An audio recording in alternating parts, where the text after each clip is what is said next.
ঢাকাই সিনেমার জনপ্রিয় নায়িকা মাহিয়া মাহি ক্যারিয়ারের শুরু থেকেই বিভিন্ন সময় নানান বিতর্কে জড়িয়েছেন।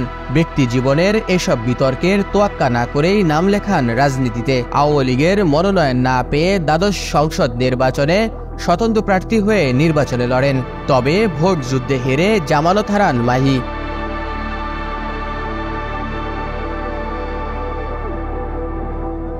বৈষম্য বিরোধী ছাত্র আন্দোলনের মুখে সাবেক প্রধানমন্ত্রী শেখ হাসিনা পদত্যাগ করে দেশত্যাগের পর থেকেই খোঁজ পাওয়া যাচ্ছে না মাহির।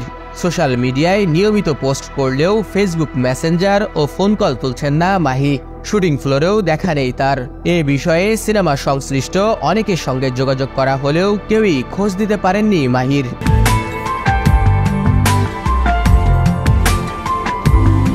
সম্প্রতি দেশ ত্যাগ করতে গিয়ে হযরত শাহজালাল আন্তর্জাতিক বিমানবন্দরে নিরাপত্তা কর্মীদের জেরার মুখে পড়েন মাহি। এয়ারপোর্টে ১.৫ ঘন্টা বসে থাকতে হয় বলে নিজেই ফেসবুকে জানান এ নায়িকা।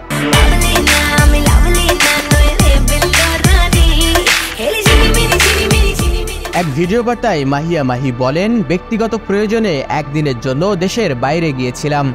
সেখানে একটা কাণ্ড ঘটে গেল। ১ থেকে ১.৫ ঘন্টা হবে। আমি জাস্ট বসেছিলাম, কারণ কর্তৃপক্ষ নিশ্চিত হতে চাইছিল আমার বিরুদ্ধে কোনো অভিযোগ আছে কিনা। ডিজিএফআই, এনএসআই সহ বিভিন্ন গোয়েন্দা সংস্থার রিপোর্ট ভালোভাবে চেক করার পরই ফ্লাই করতে পেরেছি। অভিনেত্রী পরিচয়ের বাইরে মাহিয়া মাহি আওয়ামী লীগের রাজনীতিতে সক্রিয় ছিলেন। এদিকে আওয়ামী লীগ সরকারের পতনের পর থেকেই আতঙ্কে আছেন আওয়ামী লীগের রাজনীতির সঙ্গে জড়িত দেশের শোবিজ তারকারা। অনেকেই আত্মগোপনে রয়েছেন। ইতিমধ্যে মামলা হয়েছে কয়েকজন তারকার বিরুদ্ধে।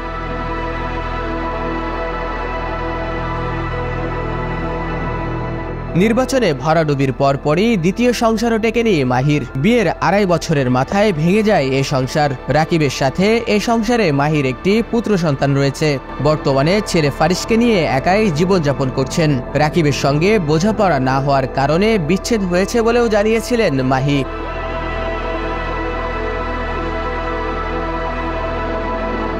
শাহিন শুভ, রাইজিং বিডি ডেস্ক।